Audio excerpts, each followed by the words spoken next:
एक website business के लिए तो ज़रूरी है। अगर आपने एसईओ करनी है तो उसके लिए भी वेबसाइट की बहुत ज़रूरत है, क्योंकि वेबसाइट के बगैर एसईओ हो ही नहीं सकती। गूगल ने आपकी वेबसाइट ही क्रॉल करनी है, यानी कि उसने आपकी वेबसाइट को ही देखना है और इंडेक्स करना है। अगर आपकी वेबसाइट एग्जिस्ट नहीं करेगी तो आप एसईओ कर ही नहीं सकते।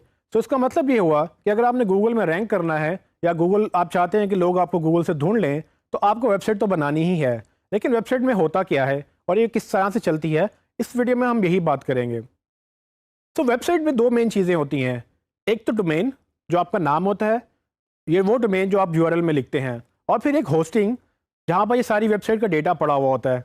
वो डेटा इमेजेस भी होते हैं, आपका टेक्स्ट भी होता है, और इसके अलावा भी जो चीज़ें आपने जिसकी बेस पे वेबसाइट चल रही होती है, वो सब चीज़ें एक जगह पे होस्टेड होती हैं, जिसको हम वेब होस्टिंग भी बोलते हैं। सो गोया एक वेबसाइट चलाने के लिए हमें डोमेन और होस्टिंग दोनों ही चाहिए होती हैं। लेकिन पहले बात करते हैं डोमेन्स की। तो डोमेन्स क्या है? तो डोमेन्स बेसिकली एक एड्रेस की तरह काम करता है। तो फॉर एग्जांपल, आप जिस घर में रहते हैं उसका एक एड्रेस है। आपको दुनिया से कोई भी ख़त लिखे तो आप उस एड्रेस तक पहुंच सकते हैं, क्योंकि आपके मोहल्ले में वो आपका एड्रेस यूनिक है, आपका मोहल्ला यूनिक है, और उसके ऊपर आप सिटी यूनिक में रहते हैं। तो ऐसा पॉसिबल नहीं होता कि आपका एड्रेस किसी और का भी एड्रेस हो, ये हो कि कोई आपको लेटर भेजे तो कहीं और भी चला जाए। इसी तरह से जिस तरह से आपका एड्रेस यूनिक है, आपकी वेबसाइट का भी एक यूनिक एड्रेस होता है। तो आप जब भी कोई वेबसाइट खोलते हैं तो वो वेबसाइट खुल भी जाती है। कभी ऐसा हुआ है कि आपने google.com खोली हो और कोई और वेबसाइट खुल गई हो? नहीं। अगर कि आपका एड्रेस ठीक है या आपने स्पेलिंग की मिस्टेक नहीं की है, तो अगर आप google.com खोलेंगे तो google.com ही खुलेगी, ना कि bing.com खुल जाए। और यही होता है जब आप कोई और वेबसाइट खोलते हैं। सो इससे हमने अब देखना है कि एसईओ में इसका क्या ताल्लुक है और हम वेब डोमेन्स को किस तरह से देख सकते हैं। सो डोमेन बेसिकली एक इस तरह का नाम होता है, अगर आप कोई भी वेबसाइट लें या आप किसी भी वेबसाइट को विजिट करें तो आपको इस तरह का कोई नाम नज़र आता है। इसको हम डोमेन नेम कहते हैं। इस डोमेन नेम में दो बड़े हिस्से हैं। एक टॉप लेवल डोमेन, यानी कि जो आखिरी पार्ट है .com। ये .com, .net, .pk या इस तरह के जितने भी एक्सटेंशन हैं डोमेन की, इन सबको हम टॉप लेवल डोमेन के नाम से जानते हैं। टॉप लेवल डोमेन का मतलब ये है कि आप किस कंट्री में या किस एक्सटेंशन की डोमेन लेना चाहते हैं। कुछ टॉप लेवल डोमेन्स जेनेरिक होती हैं, जिस तरह कि .com, .net और .org, ये ग्लोबल चलती हैं।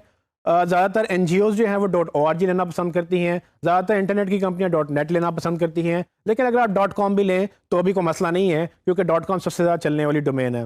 लेकिन अगर आप पाकिस्तान में हैं तो आप .pk डोमेन प्रेफर करेंगे, और गूगल भी आपको .pk डोमेन पे प्रेफरेंस देगा। सो ये वो एक्सटेंशंस हैं जो लोग डिसाइड करते हैं अपनी मर्जी के मुताबिक और अपने बिजनेस के मुताबिक। सो अगर मेरा बिजनेस पाकिस्तान में है तो मैं .com भी ले सकता हूँ, लेकिन मैं .pk ले लूँ तो ज़्यादा रेलिवेंस बन सकती है। सो आपने ये ध्यान रखना है कि ये जो .com एक्सटेंशन है ये टॉप लेवल डोमेन कहलाती है। और इसके बाद जो आप नाम रखते हैं, फॉर एग्जांपल यहाँ पर आपने company.com या usman.com या virtualuniversity.com या आप किसी भी तरह का नाम रखेंगे तो ये आपका नाम कहलाता है। इसको टेक्निकल टर्म में सेकेंड लेवल डोमेन बोलते हैं, यानी कि SLD। सो SLD आपका नाम होता है, और जो TLD होता है वो बेसिकली आपकी एक्सटेंशन होती है, और ये दोनों मिलकर एक डोमेन बनाते हैं।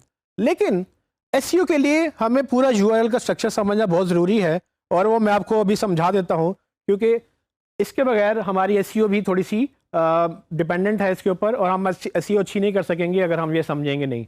तो फॉर एग्जांपल, सबसे पहले तो आप ये देखें कि जो HTTPS लिखा हुआ है इसको हम प्रोटोकॉल बोलते हैं।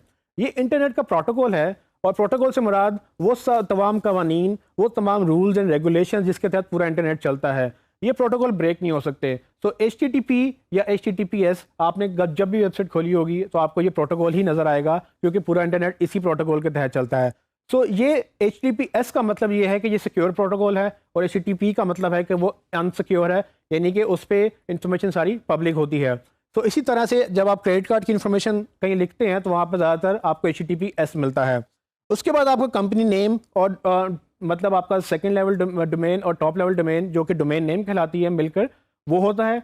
और उसके बाद स्लैश, और उसके बाद जो यूआरएल है, जो बाकी हिस्सा बच जाता है, वो आपका परमालिंक कहलाता है।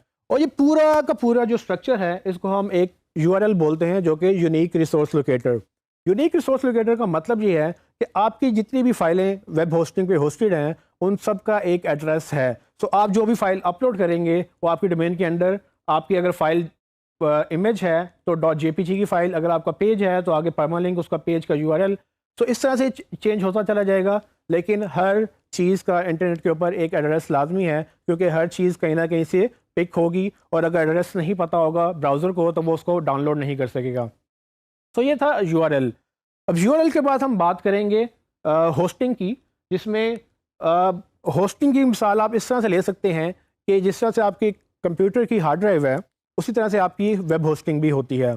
दुनिया में जितनी भी वेबसाइट्स हैं वो कहीं ना कहीं कंप्यूटर्स में या सर्वर्स पे पड़ी हुई हैं। तो आप बेसिकली क्या करते हैं, जब आप google.com खोलते हैं या कोई और वेबसाइट खोलते हैं, तो आप जब ब्राउज़र में उसका URL लिखते हैं तो वो वेबसाइट लोड हो जाती है। वो लोड होने का मतलब क्या है? उसका मतलब ये है कि जब आप google.com लिख के एंटर करें या उसको सेंड करें, तो आपकी इन्फॉर्मेशन रिक्वेस्ट जाती है उस सर्वर को, और वहाँ से आपकी वो वेबसाइट डाउनलोड हो जाती है। तो इंटरनेट में बेसिकली ये ट्रांजैक्शन होती है डेटा की, एक सर्वर से दूसरे सर्वर पे या एक मशीन से दूसरी मशीन पे। इसी तरह से आपकी जो मशीन है, ये जो मशीन जिसकी मैं बात कर रहा हूँ जहाँ पे इंफॉर्मेशन पड़ी हुई है, इसको टेक्निकल टर्म में हम सर्वर बोलते हैं।